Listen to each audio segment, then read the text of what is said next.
Deputy Leader of the Opposition. Mr Speaker, the Labour opposition joins with all parties in this House in sending our sympathy to the families and friends of the 29 men who perished in the Pike River coal mine disaster yesterday. We are also thinking of the people of the West Coast who have woken this morning to the reality of the loss, knowing all hope of life has been extinguished. Mr Speaker, not a day goes by that we don't hear or read of a tragedy somewhere in the world, from natural or human causes, earthquakes to floods, famine to fire.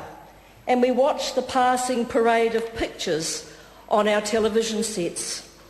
We feel sad at their loss and we shake our heads at the enormity of their tragedy. But Mr Speaker, nothing hurts like the death of your own. 29 men have died, and while 5 of them are from other countries, Scotland, Australia and South Africa, they now lie alongside our men, and they too are now New Zealanders.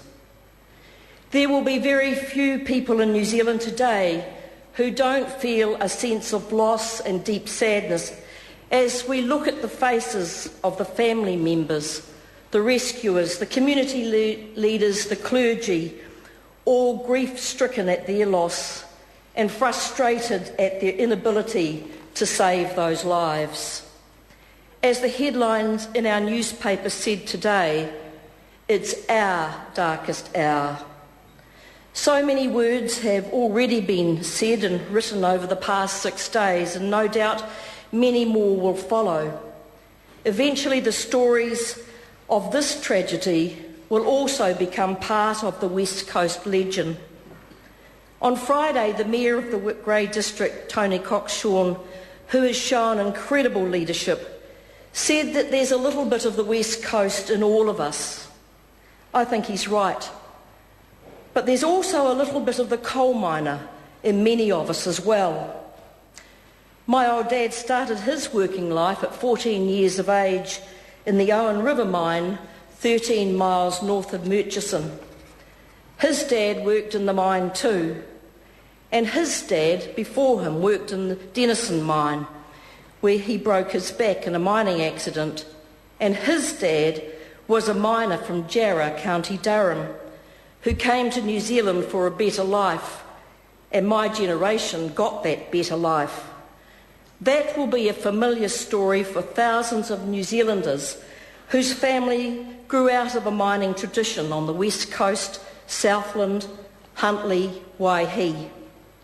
When most of us think of working in a coal mine, we think of dirt and dust and darkness, hard labour and danger. But for those who go down the mines, it's a way of life.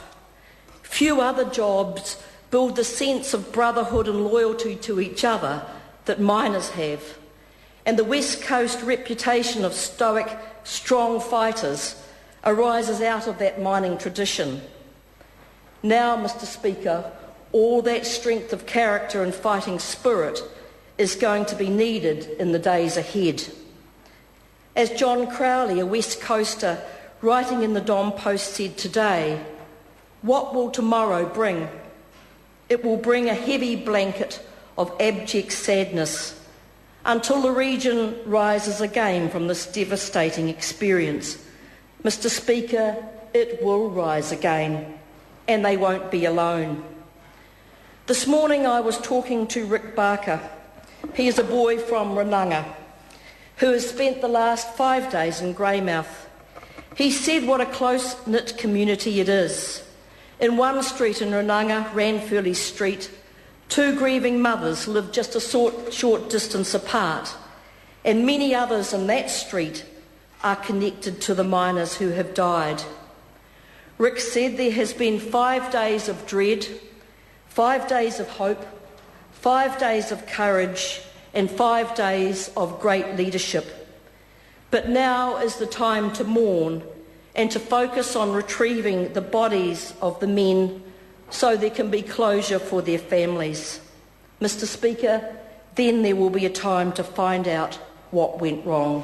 May they rest in peace.